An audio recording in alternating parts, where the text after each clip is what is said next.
Hello students. तो आज हम लोग बात करने वाले हैं ईवीएस के चैप्टर 1 के बारे में। लेकिन चैप्टर 1 को जानने से पहले हम लोगों को ये जानना पड़ेगा कि आखिर जो ईवीएस सब्जेक्ट है इन्वायरमेंटल स्टडीज़, आखिर इसका क्या मतलब है ना। तो ये जो सब्जेक्ट है इन्वायरमेंटल स्टडीज़, इसमें जो दो शब्द है इन्वायरमेंटल और स्टडीज़, इसमें जो इन्वायरमेंट शब्द है, इन्वायरमेंट शब्द का क्या मतलब होता है? हमारे आसपास का वातावरण, है ना। और स्टडी मतलब पढ़ाई, यानी कि जब हम अपने आसपास के वातावरण में जो घटनाएं घटती हैं उनके बारे में जानते हैं, तब उस पढ़ाई को हम लोग क्या कहते हैं? Environmental studies. ठीक है। तो ये जो चैप्टर है हम लोगों का, जो चैप्टर 1 है इनसाइड आवर बॉडी, तो इसका मतलब कि जो हमारा शरीर है उसके अंदर की जो गतिविधियाँ, उसके अंदर जो काम हो रहा है, उसके बारे में थोड़ा सा हम लोग सीखेंगे अभी। तो ये बताया जा रहा है यहाँ पे कि जो हमारा शरीर है वो क्या है? एक तरीके से एक मशीन है। मशीन देखे हैं? मशीन में क्या होता है? बहुत सारा पार्ट पुर्जा होता है, बहुत सारा नट बोल्ट ये सब होता है। तो यानी कि जो छोटे छोटे चीज़ें हैं उनसे मिलकर एक पूरा मशीन बनता है। वैसे ही हमारा शरीर भी क्या है? छोटी छोटी चीज़ों से मिलकर बना है। अगर हमारे शरीर की अगर बात करें तो हमारा शरीर क्या कर सकता है? जैसे मशीन कोई काम कर सकता है, वैसे ही हमारा शरीर क्या कर सकता है? देख सकता है, सुन सकता है, बोल सकता है ना। तो इन सब चीज़ों के लिए कुछ ना कुछ ऑर्गन्स की आवश्यकता है। तो वो जो ऑर्गन्स हैं वो हमारे शरीर को जो है वो क्या के प्रोसेस को चलाने में काम करते हैं। तो जैसे अगर आपको हम एक उदाहरण के तौर पे बताएं, तो जैसे एक बिल्डिंग का एक कोई दीवार होता है, उसमें छोटे छोटे पत्थर मिलते हैं तो एक पूरा दीवार बनता है। वैसे ही हमारा शरीर जो है वो छोटे छोटे ब्लॉक्स, छोटे छोटे चीज़ों से मिलकर बना है। उन चीज़ों को हम लोग क्या कहते हैं? सेल। ठीक है। छोटे छोटे सेल्स से मिलकर हमारा पूरा शरीर तैयार हुआ है। और ये जो सेल हैं, इन सेल्स से मिलकर क्या बनता है? इन सेल से मिलकर बनता है टिश्यू। ठीक है। तो ये जो टिश्यू हैं और जो टिश्यूज़ हैं, जो सेल्स हैं, उनसे बनता है टिश्यू। टिश्यू से क्या बनता है? हमारे शरीर का कोई ऑर्गन, जैसे हमारा हाथ है, हमारा पैर है, ये सब क्या है? एक शरीर का अंग है ना। तो जो सेल्स हैं उससे मिलकर बनता है हमारा टिश्यूज़, और टिश्यूज़ से मिलकर बनता है हमारा ऑर्गन, है ना। और ऑर्गन से मिलकर क्या बनता है? एक ऑर्गन सिस्टम। और कोई भी ऑर्गन सिस्टम जो है वो क्या है? एक साथ काम करता है ताकि हमारे शरीर की कोई एक स्पेशल गतिविधि जो है वो क्या पूरी हो पाए। अभी हम लोग जो है वो क्या है, हमारे शरीर के अलग अलग ऑर्गन सिस्टम के बारे में सीखेंगे। तो सबसे पहले जिस ऑर्गन सिस्टम के बारे में हम लोगों को जानना है वो ऑर्गन सिस्टम क्या है? हमारा स्केलेटल सिस्टम। ठीक है। आखिर स्केलेटल सिस्टम क्या है? पहले देखिए, एक फिगर आप देख लीजिए यहाँ पे। ये जो फिगर है, स्केलेटल सिस्टम क्या है? स्केलेटल सिस्टम हमारे शरीर के अंदर जो हड्डियों का ढांचा है ना, उस सिस्टम को ही क्या कहा गया? स्केलेटल सिस्टम कहा गया। यहाँ देखिए, इस फिगर में आपको दिया हुआ है हमारे स्केलेटल सिस्टम में क्या है? स्कल है, हमारी खोपड़ी। ये रिब केज है, हमारे शरीर में जो हड्डियों का ढांचा है, जिसके अंदर हमारा हार्ट है, हमारा और भी जो इंपॉर्टेंट ऑर्गन है वो सब होता है। उसके बाद हमारा बैकबोन है, जो कि हमारे रीढ़ की हड्डी है ना। तो ये सब चीज़ें मिलकर हम लोग को क्या बनाती है? स्केलेटल सिस्टम बनाती है। तो स्केलेटल सिस्टम की अगर बात करें तो स्केलेटल सिस्टम में पूरी तरीके से स्केलेटल सिस्टम किन चीज़ों से बना है? हमारे बोन से, हमारी हड्डियों से, है ना। और स्केलेटल सिस्टम का काम क्या है? पहला काम है हमारे शरीर को आकार देना। जैसा हमारे शरीर का आकार है, जैसे हमारे शरीर का जो शेप है, वो शेप किस कारण से है? स्केलेटल सिस्टम के कारण, है ना। और साथ ही स्केलेटल सिस्टम हमारे शरीर को सपोर्ट भी करता है, यानी कि हमारे शरीर को खड़े होने में, चलने में, इन सब चीज़ों में हमारी हड्डियों का बहुत इंपॉर्टेंट जो है वो कि हमारा योगदान होता है। देखते हैं कहीं किसी की पैर की अगर हड्डी टूट जाती है तो वो तो चल नहीं पाता है।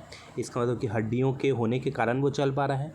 तो हड्डियाँ जो है वो कि हम लोगों को चलने में, फिरने में और जो भी काम हम लोग करते हैं हमारे शरीर से, उसमें सहायता हमारी करती है। ठीक है।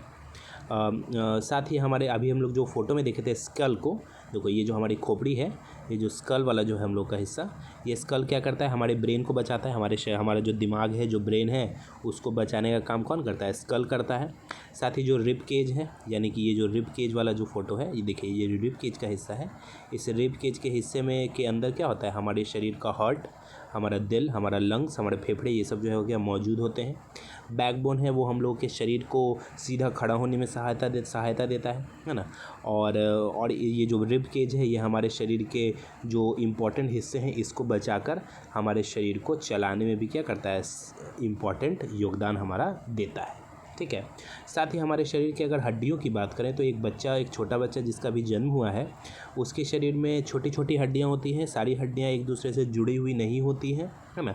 इस कारण से छोटा बच्चा चल नहीं पाता है। तो एक छोटे बच्चे के शरीर में 300 से अधिक हड्डियाँ होती हैं, ठीक है। और जैसे जैसे वो बड़ा होता है वो सारी हड्डियाँ आपस में जुड़कर वो हड्डियाँ 206 हड्डियों में बदल जाती हैं। तो हम लोग क्या कह सकते हैं कि हमारे शरीर में टोटल कितनी हड्डियाँ हैं? 206, ठीक है। दूसरा सिस्टम जो हम लोगों को जानना है वो हमारा है मस्कुलर सिस्टम, ठीक है। मस्कुलर सिस्टम में देखिए हमारा फोटो यहाँ दिया हुआ है। हमारे शरीर में जो भी मांस जो मौजूद है वो मांस जो है वो क्या मस्कुलर सिस्टम हम लोगों का कहलाता है, ठीक है। अगर मस्कुलर सिस्टम की अगर बात करें तो हमारे शरीर में 206 हड्डियाँ हैं, वैसे मस्कुलर सिस्टम में 650 से अधिक मसल्स हैं, है ना।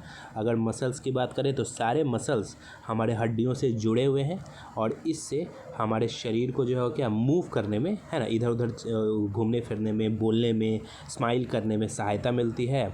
और साथ ही आप देखिए जब हम लोग हाथों से कुछ लिखते हैं तो हमारे हाथ की जो मांस है वो खिंचता है ना। मांस जो हमारे मांसपेशी हैं उनके कारण हम लोग दौड़ पाते हैं, लिख पाते हैं, चल पाते हैं, बोल पाते हैं, है ना। तो यानी कि हमारे शरीर में जितनी इम्पॉर्टेंट हमारी हड्डियां हैं उतना ही इम्पॉर्टेंट हमारे मांसपेशियां भी हैं, हमारा मांस भी है, ठीक है। और हम अपने मसल्स को स्ट्रॉन्ग कैसे बना सकते हैं? हर दिन एक्सरसाइज करके, है ना।